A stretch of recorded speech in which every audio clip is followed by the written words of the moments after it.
Hello everybody, welcome back. This is Kevin with survivalistboards.com. We'll talk about getting started with guineas.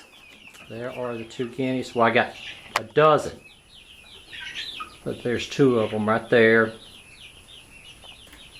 One thing, the first thing about guineas that I noticed whenever I was wanting to get some is how difficult they are to obtain. And my wife and I got on a waiting list, and we were on this waiting list for probably 2 to 3 months.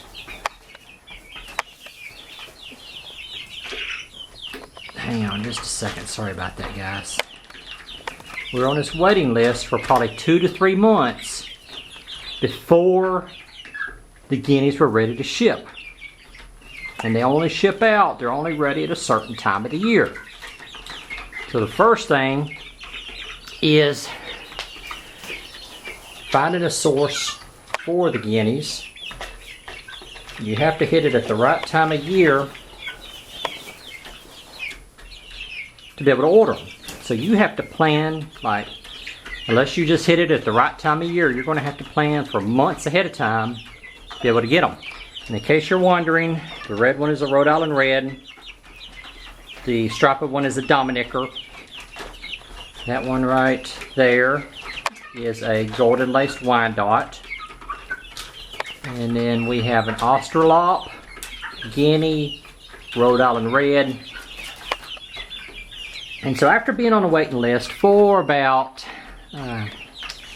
2 to 3 months, we got ours in. And they came in a bulk order of 2 dozen chicks, and then a dozen guineas. We ordered them we got them in July, late June, July, late June. And so we did not have to use a heat lamp to keep them warm, which made it really nice. My wife and I put them out here in this cage in the chicken house. We put all the chicks in this side right here.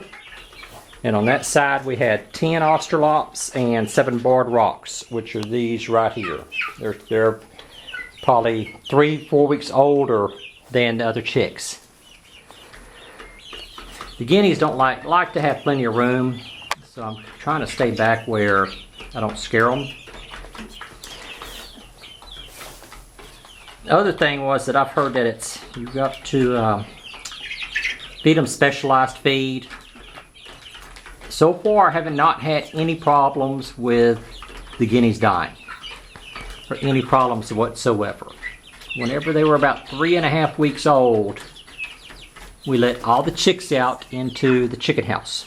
I mean into the, from the cage into the chicken house. Sorry for moving the camera. Just trying to give them room where I can get some pictures of them. The guineas are growing faster than the chickens. They started out smaller, and now they're growing faster. Take the guinea and compare it to the golden laced Wyandotte standing in front of it. See how much taller it is? And they have outpaced, say, the Rhode Island Red.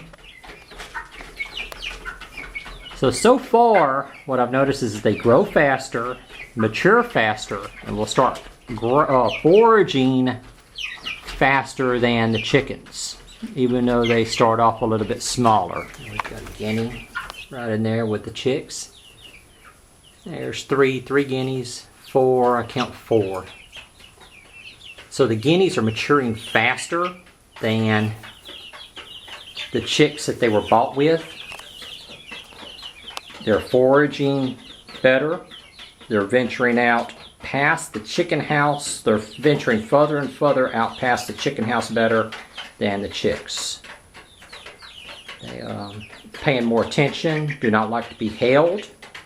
Whenever you pick up a guinea, the first thing is catching one. First thing is catching one is you have to be really fast, corner it,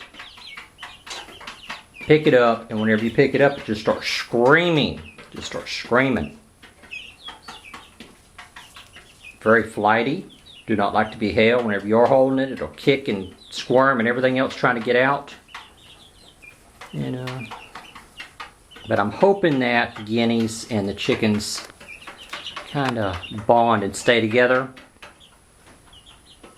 We used unmedicated feed. For the first week or two we used medicated feed, but I've been told not to use medicated feed.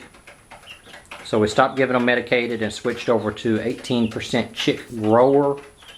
From what I've read is a little low on the protein side. But so far no problems. So far no problems. Have not lost any guineas. I think these are 4.5, almost 5 weeks old. There's a Rhode Island Red next to it for comparison. Alright guys and gals, that's it. That's my first observations on the guineas. And I will keep y'all updated. I'll talk to you later.